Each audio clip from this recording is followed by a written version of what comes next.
Hello.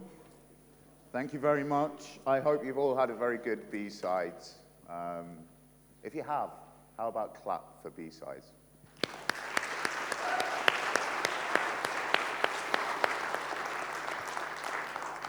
So, Finuxs.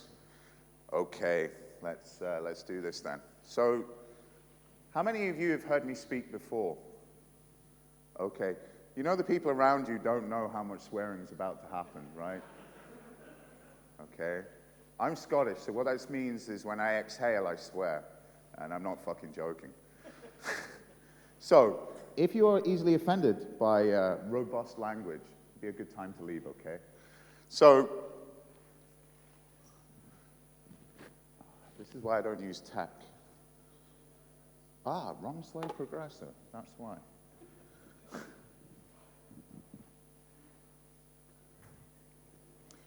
So, who am I? Well, my name's Arron. I work for a company called Albert 13. You've all watched me grow over the years. I'm now a chief security officer, which means that I get to troll at a C-level position. You can get me at Finuxs. We do some podcasting occasionally. And I troll quite a bit, but it's just because I love you. So, I'm going to talk about network intrusion prevention systems, or the dead technology, as we like to call it. You know, this technology that there's probably people who haven't come to this talk because it's about IPS, right? Like, oh, no, IPS is shit, it's shit. And yet, in 2010, Gartner believes in standalone IPS products, $989 million, so we'll just say $1 billion between friends, was spent on standalone IPS products, okay? $1 billion for a dead technology in 2010. Finuxs, why are you picking on 2010? Well, 2010 is the beginning of the European recession. We bail out 2 European countries in that time. I used to think $1 billion was a big number. I was like, yay, $1 billion, you know, let's give some context to that number. And then someone told me, well, do you know, averagely the Americans spend $1 billion a year on chewing gum. So maybe it's not so big, after all. But I'm going to talk about IPS. Anyone that's known me will know that I've spent a large portion of my career focusing on IPS, but not at a vendor layer, but as a tester. Because we have an industry that spends billions and billions and billions of dollars on products that don't work, okay? Yay, I've told you something you didn't know. In other news, water is wet, right? NSS. Well, I watched a very, very interesting talk a little while ago from a guy called Johnny Flynn, who is part of the detection team at Facebook. And what he did is he went through the Gartner and Verizon reports and so on and so forth, and it was all very interesting. So it turns out compromise. If you don't detect a compromise straight away, the likelihood is it's going to be between 18 to 24 months before you pick it up, okay? So out of those compromises in the Gartner report that were picked up later on, nearly half of those that were picked up were nothing different than a user going, oh, my system isn't working the way I expected it to work. Basically the smell test. It's just something that doesn't feel quite right. Nearly half the compromises in the Gartner and Verizon reports are literally users saying it's not working. After that, the next biggest indicator of compromise is third parties. What do you mean third parties? What I mean is the bank calling you up and saying, hey, why are you transferring $50,000 to Malaysia? We think you might be compromised. I think you might be right. After that, in detecting compromises, 8.5% of the time, random log review. Have you all noticed that the IPS guy talking about IPS hasn't mentioned IPS in the compromising part yet, of detecting compromisers? 3.5% of the time an IPS picks up a compromise. So let's just bring this a little bit back. Random person randomly checking random logs is more successful randomly than multi-billion-dollar industry. So I'm telling you stuff that you already know. Let's be honest with you. I'm not showing you the bright light. You know, what happens is we have an industry where we, as security professionals, allow an industry to suck. Okay? How many of you? I learned this lesson in Austria, by the way, so you can blame the Austrians for this. Can you all raise your hands for a second? Every single one of you. I'm going to name and shame you if you don't. Okay? I'm looking. Keep your hands up if you have ever had to deal with an IPS vendor, right? Keep your hands up if you've ever had to deal with an IPS vendor. How many of you were able to get a straight answer about detection rates? Oh, look. Why is it that no one has their hands up? Because they don't talk about it. It's about throughput. You know, I buy a very expensive piece of detection capability, and you're going to talk to me about the 10,000 simultaneous connections that you can make. Fucking awesome, thanks. But we can handle 10 gig full duplex. That's brilliant, but what can you detect? But we can have 50,000 simultaneous user profiles. Yeah, shut the fuck up. What is it that you detect? You notice they don't tell us. We have an industry, a multi-billion-dollar industry, that does not sell on detection, okay? The clue's in the name, intrusion detection systems. We don't talk about detection. It's like a cartel, you know, the IPS club. The first rule of IPS club is you don't talk about detection rates. What do we think the second rule is? Don't talk about detection rates. So if we have a concept about what intrusion prevention systems, a similar market, we're talking about sports cars where the vendor sells it on the GPS, not how fast it goes, okay? So can you imagine buying a Ferrari? How fast does it go? Oh, we've got a great GPS system. Yes, but how fast do you go? Yeah, we've got air conditioning. How fast do you go? No, we've got a great surround sound stereo with USB. You know, we have an industry where we allow that. Most of us know these systems suck. And what do? We allow them to suck. We don't question it because they're shit. That's how we do business. We accept the failure. And the problem is that in an IPS context, some stuff is really difficult to detect. Right? Detection is not an easy business by any stretch of the imagination. How many times do you think I get asked about, if we worked out detection rates for IPS, do we not think the industry would become like the AV industry? I swear to God, if I just had a Bitcoin every time I was asked, I wouldn't be here, ladies and gentlemen. I would be on my island. But the problem is that we don't verify how effective they are. And the problem is there's a lot of things that they have to do. Protocols are a complicated business, okay? Detection is not simple. So in '96, we start to see what we consider the heyday of breaking IDSs, okay? Newsham and Patak release a paper, and it is the beginning of the end for the system that detects all the things and will save the cyber kingdom from the cyber bad guys, cyber, right? 96. And what happens is we have a heyday in messing around with protocols. And a lot of the stuff is within the realms of what's acceptable within a protocol against what isn't acceptable in a protocol. So we have this rule. I'm going to talk a little bit about it later on, but when you do like a protocol implementer, you have this rule where they basically say, send conservatively but receive liberally, which means be very, very specific in what you send out, but be very, very open in what you allow, which sounds fucking awesome until you're the poor bastard that actually has to detect shit in that mess, okay? These are some IDS evasion techniques that were available during '96. This shit still works, okay? And if you look at some of the things that an IDS has to do. So an IDS, someone once said to me, an IDS has to be like a web server. Really? Why does an IDS have to be like a web server?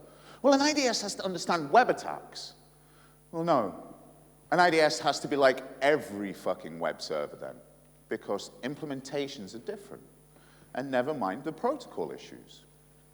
So in protocol, in HTTP, there's one of the first beautiful attacks against an evasion against the IDS, static string analysis. That's how these things work. We take a string, and if it looks bad, we do an alert. What could possibly go wrong? Well, what could possibly go wrong is, if you can imagine a GET request, okay, HTTP, get HTTP / blah, blah, blah, blah, blah, blah, evil payload.html version 1.1, okay, that nice little simple string. Well, if you see invalid HTTP version dot, this was an evasion technique that was discovered in '96, where you see the bit that says HTTP version 1.1, apparently, and it still does work from time to time, if you change the dot to a comma, the static string analysis doesn't work anymore because they hadn't wrote a rule that covered that. Ta-da! Invalid version numbering. Because remember, the key word here is send conservatively, receive liberally. So what's happening is the implementer is saying, you obviously meant a dot. You didn't mean a comma, okay? Invalid version number. What's the highest HTTP version that you can get? 1.1. Well, it turns out that if you do a version request for 1.8, you don't get an error condition. You just get the next available HTTP version, which is 1.1, and nothing happens. What do we think happens to static string analysis at this point? It's not there. It's over. Directory self-referencing. How many of you are web application testers? ... .. Who would have thought that shit would have worked on IPS? Apparently it fucking does. But you have to look at some of the issues that we have here. Some of this stuff is just being a bit freaky with the protocol. Doing something a bit cheeky, right? And as a kindred spirit of Loki, I can appreciate being a little bit cheeky. But when you look at chunked, HTTP chunk, this is when you really start to realize the issue. So when we look at compression in HTTP requests, what happens is, generally if you use gzipped or deflate or something like this, what happens is it tells you the length of the payload that's coming, okay? Because that's really fucking handy. Right? Hey, I know how much data I'm going to get. Awesome. And it's easy for an IPS that says, okay, I know how much data I'm going to get. This is how much I'm going to buffer. For HTTP chunked, you don't have that. Okay? What you have is the potential for a stream to continually go on and on and on and on and on. There is no, at the beginning packet, there is no, this is going to be 2 meg. Okay? It is chunk data that is just sent and sent and sent and sent. Now, let's think about this as an IPS. We have 2 options. We buffer everything, and then we analyze it once we think the buffer is full, that we've got the full payload. What could possibly go wrong if you give me an unlimited amount of storage on your IPS? I can guarantee you're going to fail open in about 2 minutes. Or you say, meh, okay. Maybe there was something there. Who cares? What do you think actually happens? Who cares? That's what happens. We still can't fix the chunks problem because the protocol allows us to do this. Why don't we block HTTP chunked? Why don't we do that? That's a good idea. Yeah, no. If you do this, you basically break pretty much all of the streaming protocols online. Your users are going to fucking love you when you can't use YouTube anymore. That's what you get for doing that. But this is the protocol that our IPS industry has to deal with. And yet, what we do is we don't talk about these problems. We just say IPS is shit and we let them get away with it. And we don't test them on the important stuff. There is not a solution, but it doesn't mean we get to pack up shop and go home. We still have to do stuff. Random case URLs. This is fucking beautiful, right? It turns out, who would have thought it, that case sensitivity on a Windows system is different than case sensitivity on a Linux system, right? Of course, Finuxs, we know this. So, static string analysis. On a Windows system, I could just put it all in capitals. And if you've got your static string in lowercase, guess what I'm going through? Your static string analysis. It makes a difference on a Windows system, but it doesn't make, it makes a difference on a Linux system, but it doesn't make a difference on a Windows system. Okay, well, what we're going to do then is we're going to look for Apache, right? Because, you know, it's Linux, Apache, LAMP, yay, right? But you can get Apache on a Windows system. And the problem is that now you have an Apache deployment that is either case-sensitive on the Linux box or not, or case-insensitive on a Windows box. And you somehow, as an IDS, protecting the world, because, you know, we stop all the 0 days, apt, you know, AETs and all those lovely three-letter abbreviations. A lot of interesting issues. And what they boil down to, ultimately, a lot of these HTTP evasions are boiled down to protocol ambiguities. I like my protocols ambiguous. If all of you are wondering, that's Colin McLean, the beloved Dr. Hacker from Abate. I notice he's not here, so fuck him. That does not surprise me that father is drinking already. Okay? But protocol ambiguities. What I've just talked about systems having differences, we're just talking about the OS.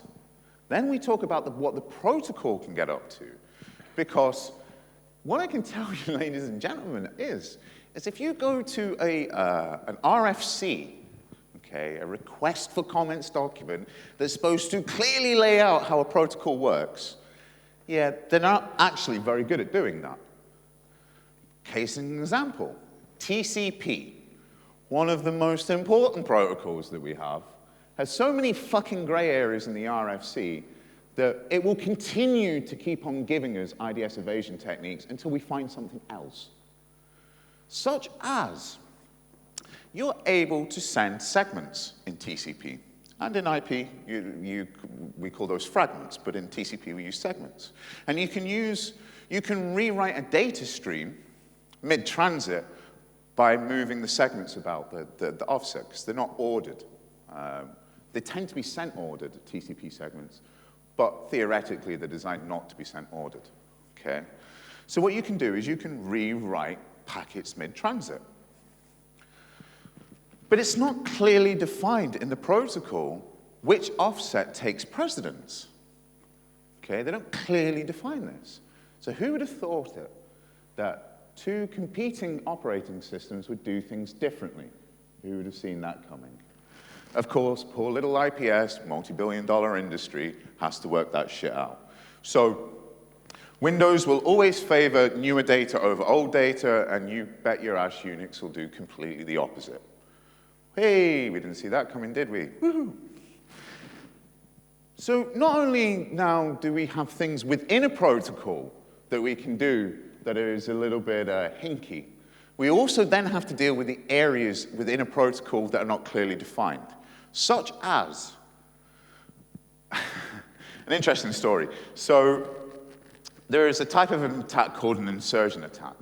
And what happens here is you insert extra packets into the stream to camouflage what you're up to.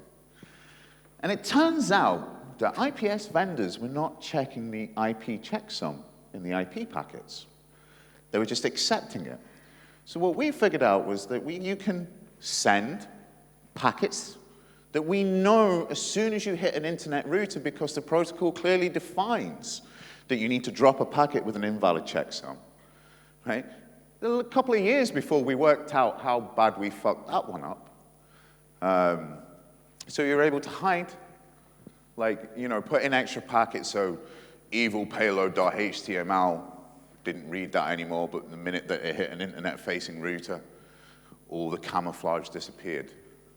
So not only do we have a system now where we have protocols that are not clearly defined, protocols that are dependent on the operating systems around them, we also now have a situation where we have implementers, or people implementing parsers of protocols that are ignoring RFCs. Case in point, Fitbit. How many of you use Fitbit?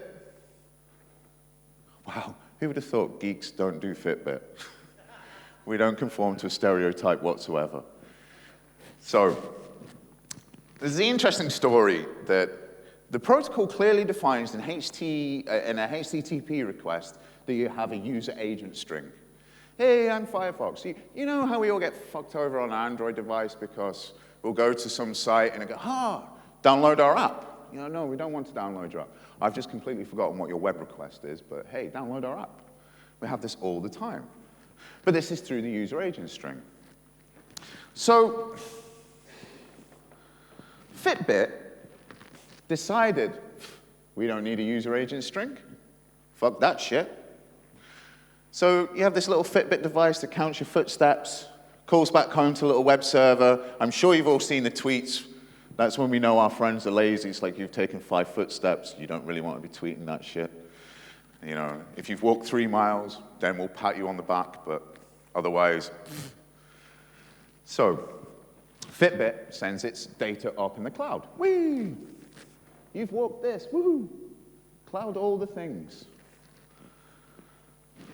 Problem is that, so Fitbit devs are a little bit lazy. They haven't put a user agent string in. You know who else is a little bit lazy? Malware authors. They don't like to put user agent strings in. So what do you think happens when you have a Fitbit on an area maybe guarded by a snort box? Hey, we're being attacked by Chinese malware. No, your users are just walking. Right? It's all good. The Cyber Kingdom's safe, brother. Don't worry. It's all good. No need for the cyber fire trucks and the cyber war. We're okay. Right? So now, just before I've started, we've covered just the interesting fact that we now have protocols that are ambiguous, that are hard to understand for us. We have people writing protocols that don't conform to the protocol. We have operating system issues as well as application issues, and this multi-billion-dollar industry somehow has to detect stuff. But we give them a blank pass, because it's shit, it's a dead technology. We don't test them, we don't push them.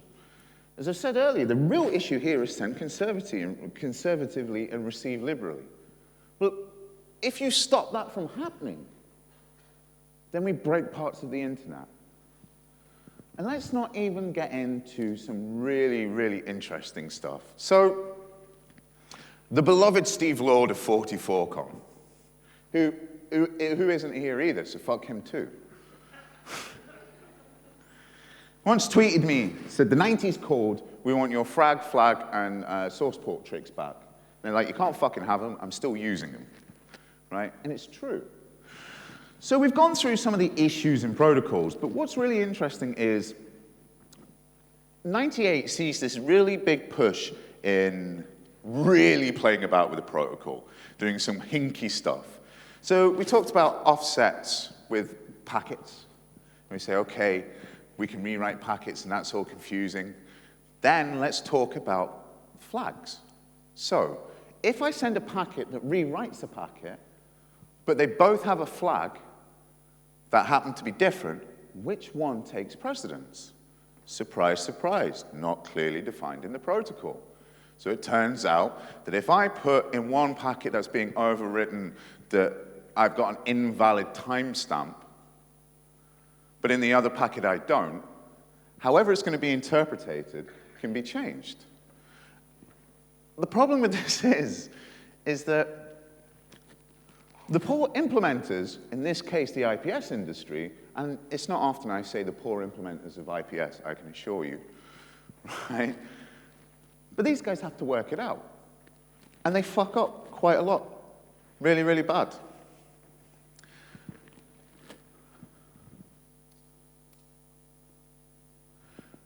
This old versus new issue is an issue that we're still going to get played out. It's still going to happen. We're still going to see it.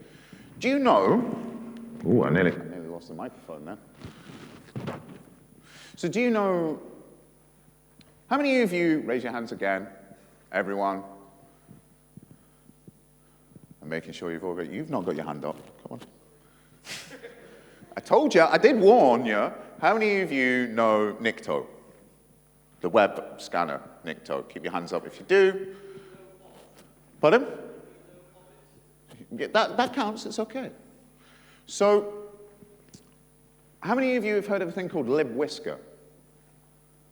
Haha, libwhisker. Libwhisker is the library that does the IDS evasion techniques in Nikto. How many of you knew that Nikto does IDS evasion techniques?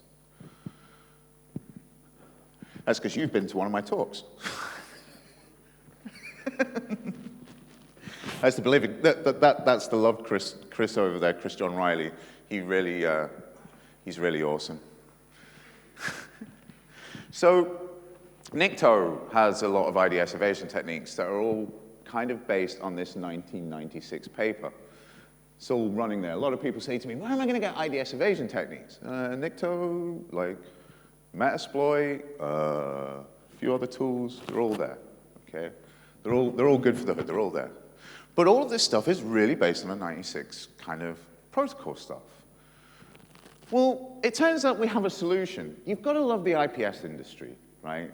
Faced with a problem, what they do is get a new product, right? You've got to love them. You've completely fucked up the protocol stuff.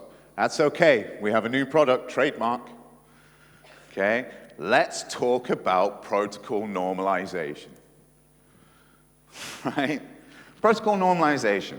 It's basically, how many of you have seen the scene in Aliens, where they basically turn around and say, I think we should nuke it from orbit. It's the only way to be sure. That, ladies and gentlemen, is protocol normalization. So how do you get an IPS? The problem with IPS is that it's incapable of knowing what endpoint is going on, what's happening with the endpoints, right?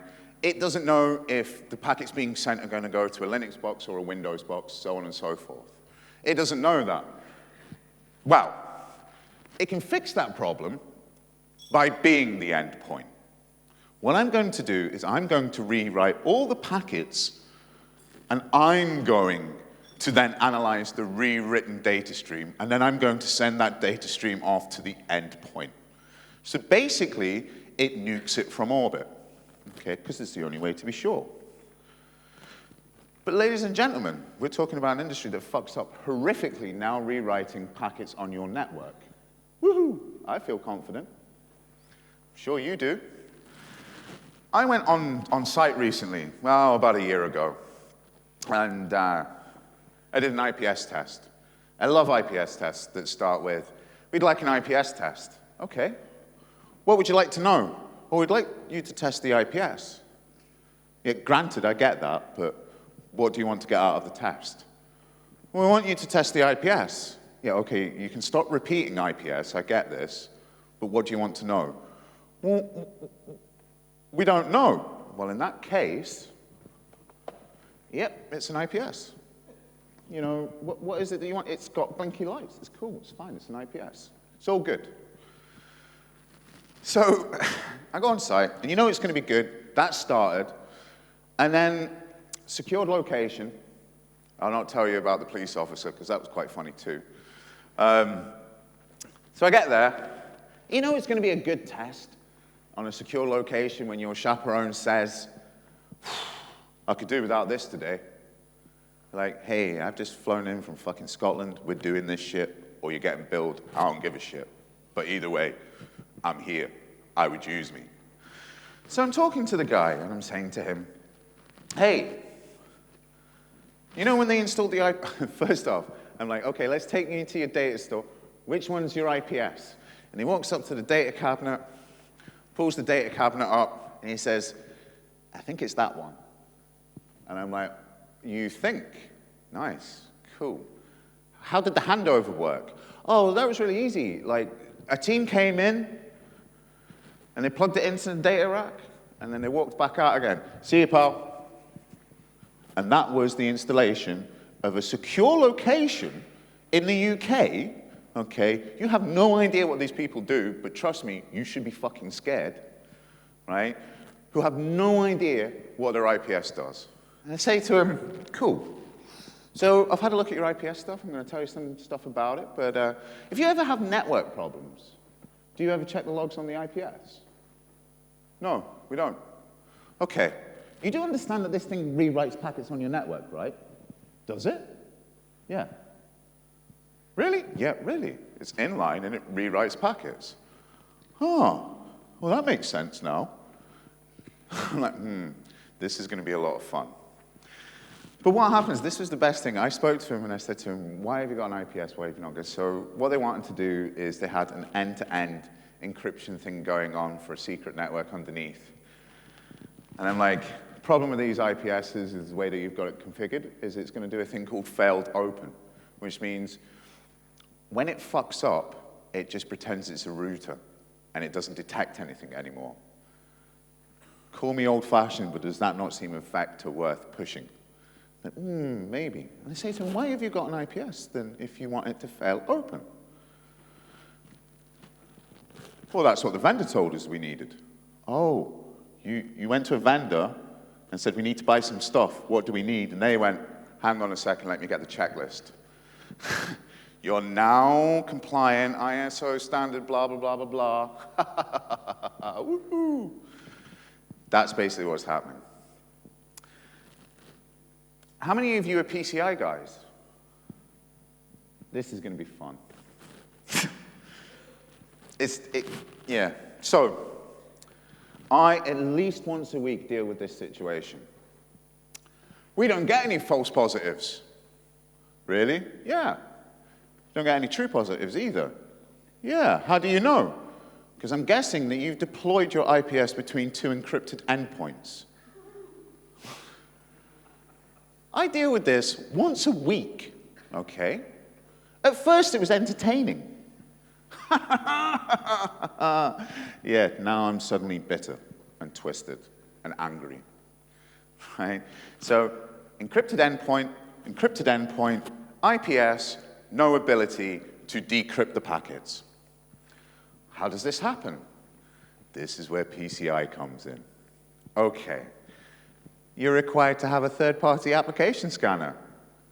Not required to, in fact, you're not allowed to break an SSL tunnel.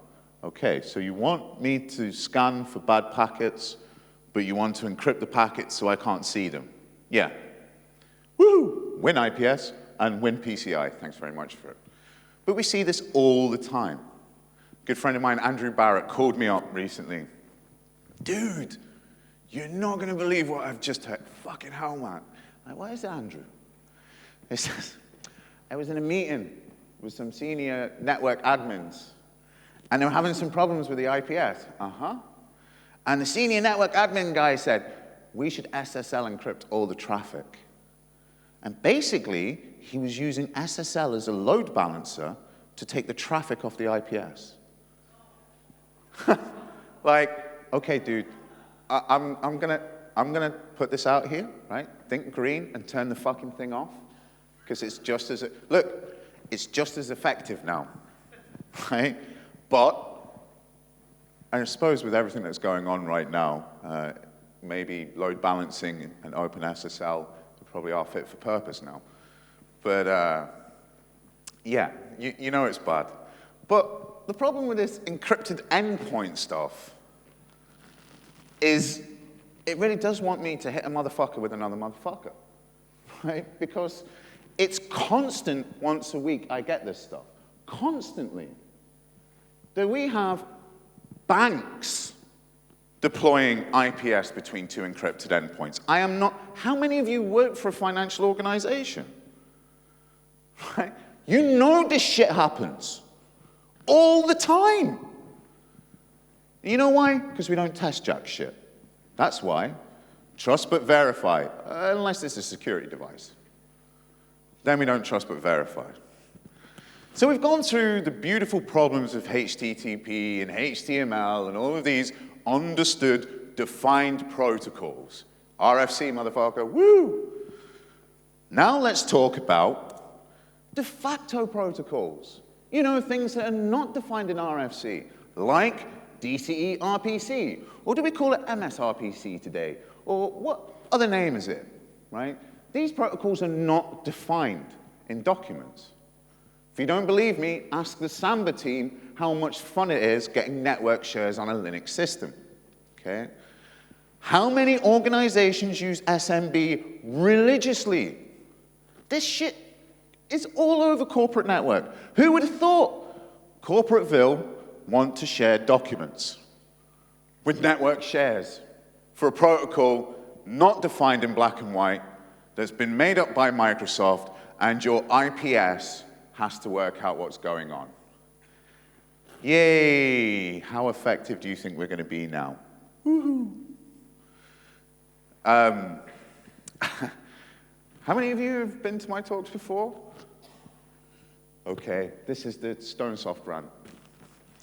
So, most of you, I don't think I've given one this year, so we'll do it now. So, StoneSoft scared the shit out of the industry. We've got 164 advanced evasion techniques. The world's coming to an end. Whoop, whoop, whoop. Set the cyber fire alarms off. Okay, what's an advanced evasion technique? Well, responsible disclosure. Yeah, but what's the details? Responsible disclosure. Yeah, but what we want to know is we want to know what an advanced... No. We're not, responsible disclosure, we're not telling anyone. Okay, so we're supposed to be worried about stuff that we don't know about, right? Yeah. Okay. So after a little while, we kind of realized that maybe it was just a bit of a storm in a teacup moment. And yeah, it turns out it was a bit of a storm in a teacup moment. So 2 years later, eventually, StoneSoft decides it's going to release some data about it. Now, I may have acquired a few PCAP files of their advanced evasion techniques and worked out what was going on pretty quickly. But apparently, what you do is you take a really fucking old evasion technique and an even fucking older evasion technique, you put them together, and this is a brand new advanced evasion technique, ladies and gentlemen. Woohoo! The internet's going to fall to pieces. Thanks for that. We're the first to do advanced evasion techniques. Yeah, you know what? We were able to use 2 evasion techniques in Metasploit since 2006. Get over yourself, okay? It's done. Also, I'm guessing you've never read the paper, The Achilles Heel of Detection Systems. No, we haven't. Well, I know you haven't, because who would have thought obscuring your obfuscation is a bit obscure? Who would have seen that coming? There's web app the web app testers could tell us how stupid idea it is to keep on putting evasion techniques on top of evasion techniques. I was blessed to speak to some of their researchers last year. Oh, that was educational. And I said, you obviously haven't read the Achilles Heel of Detection Systems. Like, no, we haven't. How do you know? Because adding evasion techniques on top of evasion techniques will increase your detection capabilities by a factor of 6 for each evasion technique that you add on top. What do you mean? I mean that the DCE RPC preprocessors in Snort are pretty shit at the moment, but your TCP segmentation gives the fucking game away. Who would have thought that by adding different things on, that our detection surface would have got bigger? Yay! So it was great because apparently they can detect 100% of advanced evasion techniques. I'm like, yeah, because they're your advanced evasion techniques. Of course you can detect your own stuff. How good is Snort? Well, we don't know. We haven't really tried it. Okay. So you, by the default setting in your advanced evasion techniques, you use a segmentation of 8 bytes. The preprocessor in Snort will fire an alarm for anything less than 128 bytes. Its DCE RPC preprocessor was pretty shit at the time. So their DCE RPC evasion techniques would have sailed through Snort, but the fact that they fucked about with the TCP was what set the alarms off. By adding evasion techniques on top of evasion techniques, obscuring your obfuscation is obscure. Seriously. But thank you for this, because you scared the shit out of everyone. But Stonesoft. Ah, the lovely Stonesoft. Recently were purchased by McAfee for 200 million euros. Really? Yeah. Intel purchased McAfee, and then McAfee purchased Stonesoft. Even John is not that fucking crazy. You know, I miss John. I miss him a lot. We need kind of characters like that in security that are going to call people out for stuff. And maybe blog while you're on the run. That's cool. Kind of good as well. You know, where's my bath salts? One of the proudest moments I had was when John McAfee followed me on Twitter. I said, I fucking love you, man. Don't shoot me, bro. So we think, you know, we think the whole Stonesoft thing, oh, 200 million euros. Remember dead technology, yeah? Okay, let's talk about our lovely brothers at Cisco purchasing SourceFire for $2.7 billion. Dead technology, remember? You know, doesn't detect shit. $2.7 billion. 8 years previously, Checkpoint tried to purchase SourceFire. $225 million at the time, which was still an increase in their stock price, showing that how do you increase your company value by 1,110%? You just be a fucking detection company that sucks. Sorry, I did a talk in Gurkon in Michigan. They're one of the community sponsors. If you ever get to America, you should totally go to Gurkon. It's a fucking awesome conference. So I'm doing the talk, and I've got my figures slightly wrong, okay? Hands up. And I say, Cisco purchases SourceFire for $2.6 billion. And the SourceFire guy gets up in the middle of my talk and says, I think you'll find it's $2.7 billion. And I'm like, oh, you're going to have so much fun. Ladies and gentlemen, if you have any problems with your SourceFire products, this man right here in the black t-shirt is the man that you can speak to. He's going to be in the sponsor area. What's your name? Needless to say, not my friend after that. But fuck him. So, surprisingly, from time to time, I get asked my opinion about what's happening in the detection area, right? Who would have thought it? You spend all this time talking about it, people want you to know stuff.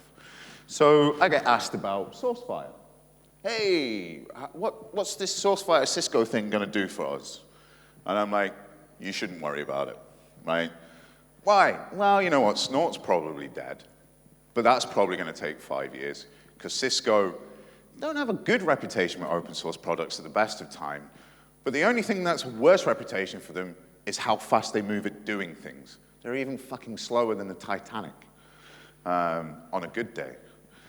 And I say, well, what you're probably going to find is that your SourceFire products are going to be supported even longer, because now they're Cisco products. So Cisco's going to be looking after it. So that's all good in the hood. It's all cool. Don't worry about it. What do you think about the McAfee situation? Yeah, that's pretty fucked. But the Cisco stuff's pretty cool. What we're probably going to see, though, is we're probably going to see Snort. We're probably going to see the situation that Oracle did with OpenOffice. We're going to take that. We're going to bring it in-house. Oh, no, we don't want it. Set it free to the community. And we're probably going to see that with Snort. We're probably going to see that cut adrift. Okay? But the rules are going to be around. What we're probably going to see is more businesses like emerging threats, more bespoke and rule deals going on. That's probably what we're going to see. I'm going to talk about one of my favorite stories. So I do a lot of talks about effective IDS testing.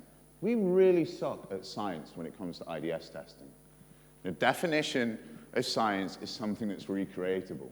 Well, I can fucking assure you in IPS testing, that's the last thing on people's minds. You just get a sacrificial host and a pen tester, and apparently my IPS is secure or not secure, or it's like peanut butter and jet engine equals shiny, Alex Hutton, but that's basically what happens.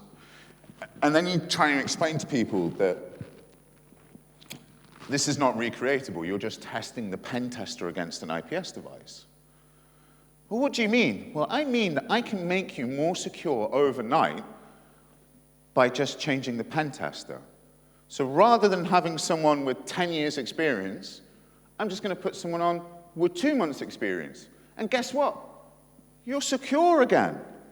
No problems have been found. Welcome to security metrics, ladies and gentlemen. Now, what you do is you have people that look at you and go, oh, shit.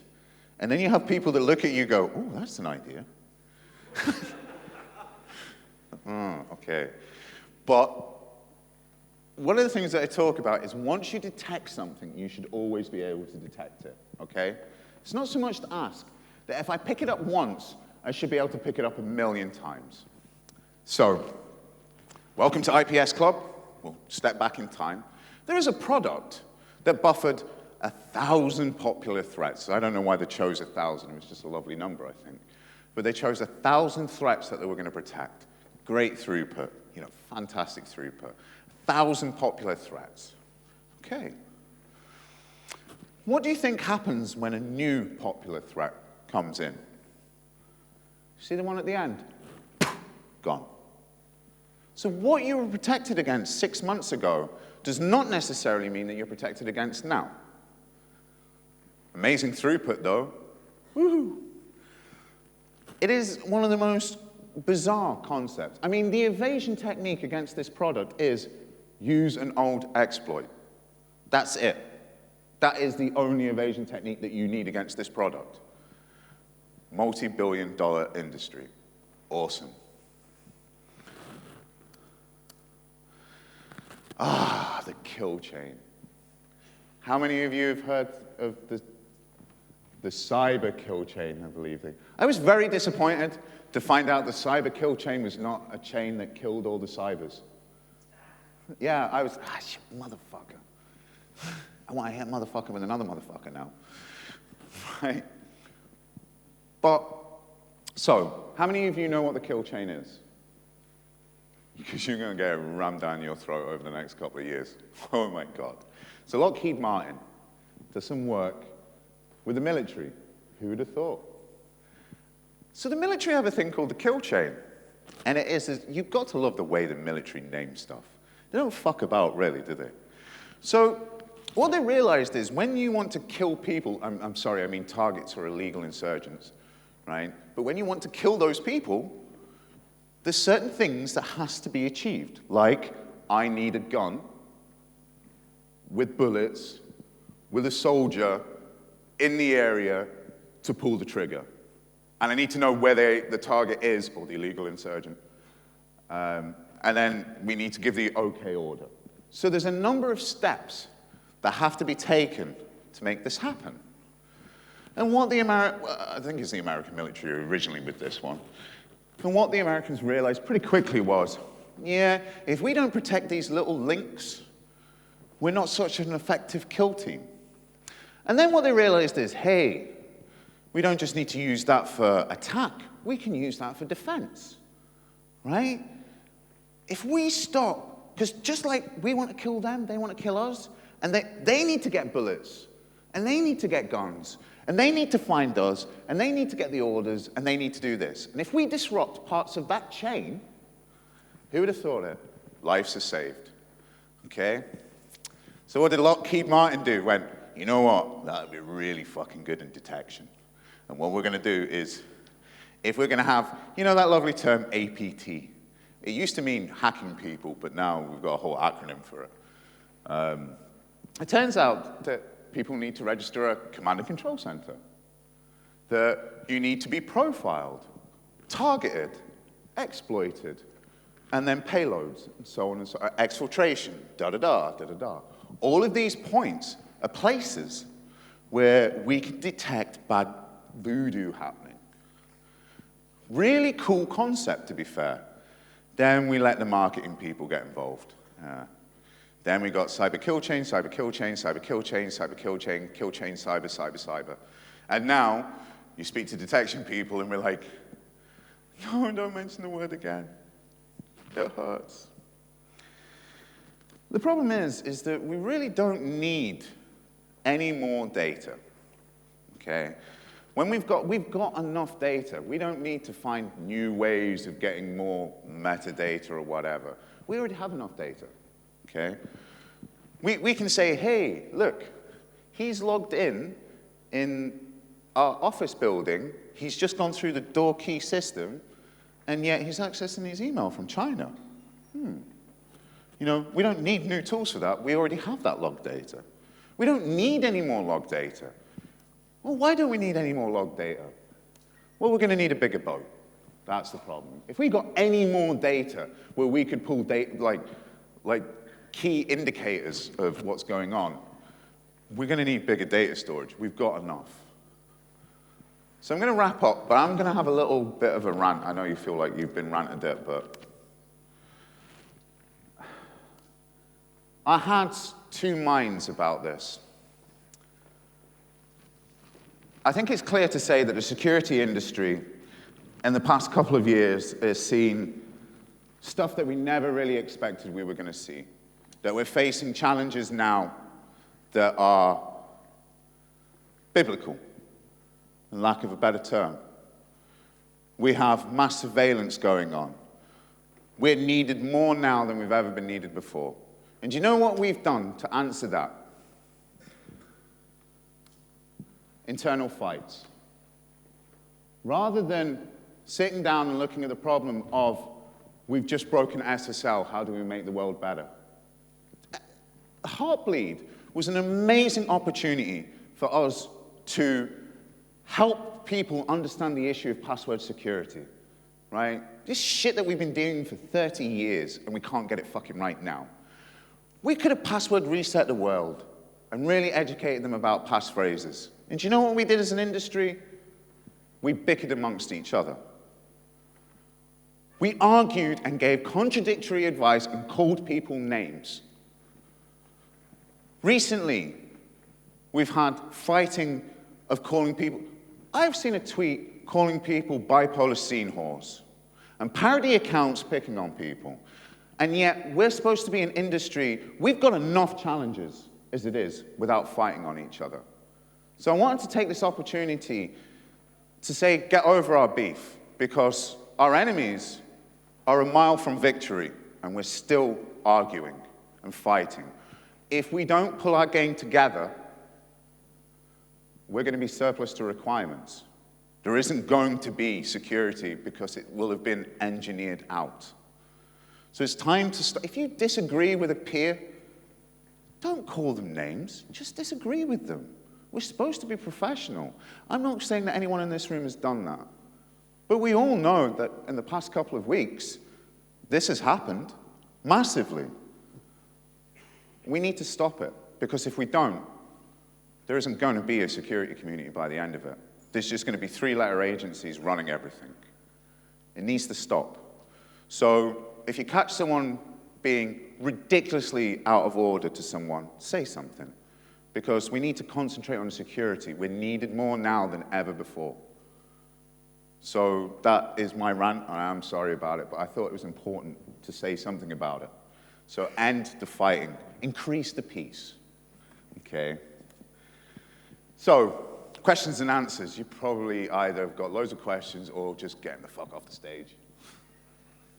I'm cool with either, to be fair. Any questions?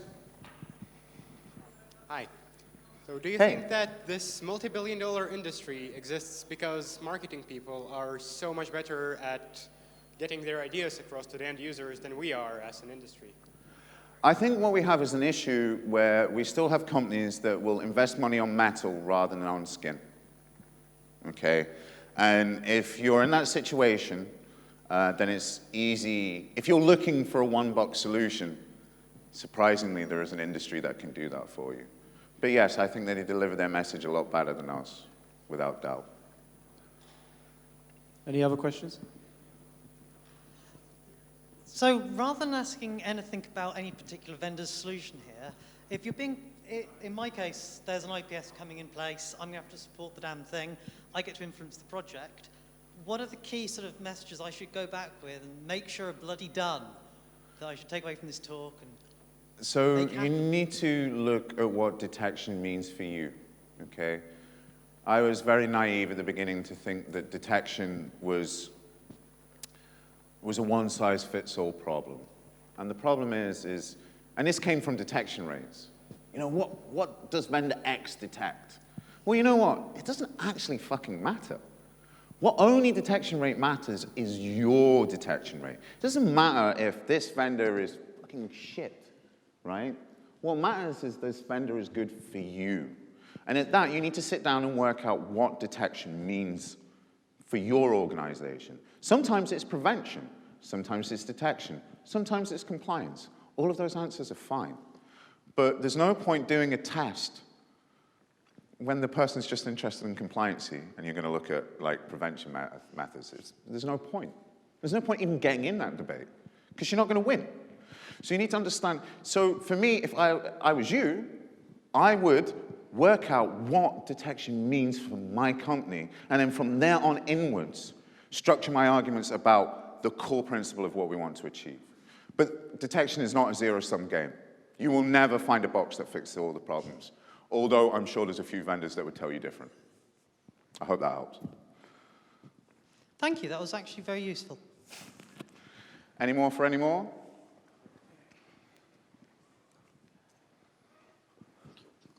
So this is the first time I've sort of seen all this kind of stuff in detail, right? I can be a lot more detailed. From what I've seen, it's shit, right? Why has it got like this? Why, when it first started, did somebody go, whoa, hang on? Because what we did is we put a death nail in the coffin all the way through, and what we really did is give a blank pass. So, it's shit. That's okay. It's shit. Oh, it's okay. It's shit. It's okay. And we just gave up. I mean, people turn it off in a pen test to do the pen test and then turn it back on again. I mean, wow, really? Because that's an effective pen test. I know people will disagree with me, but hey, it's just going to be a pain in the ass. Can we turn it off? We'll do the pen test. Okay, super, boom.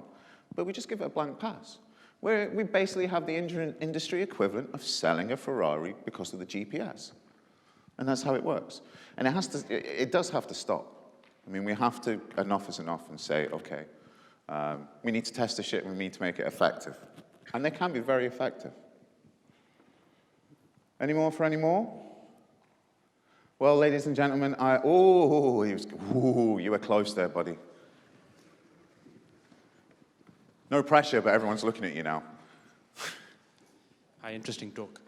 For what you've been saying about IDS, IPSs, could the same thing be said about virus scanners and anti-malware filters and all the rest of the silver bullet tools that the vendors sell us? Yeah, show me a security product vendor and I'll show you someone that can bend the truth effectively.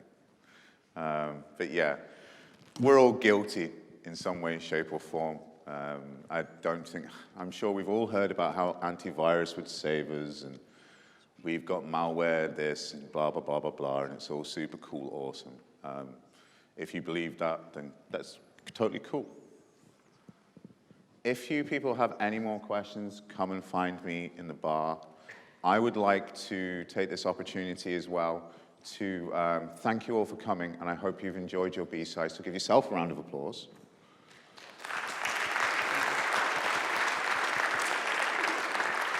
And while you're at it, everyone, all the crew, you should totally give them a round of applause too.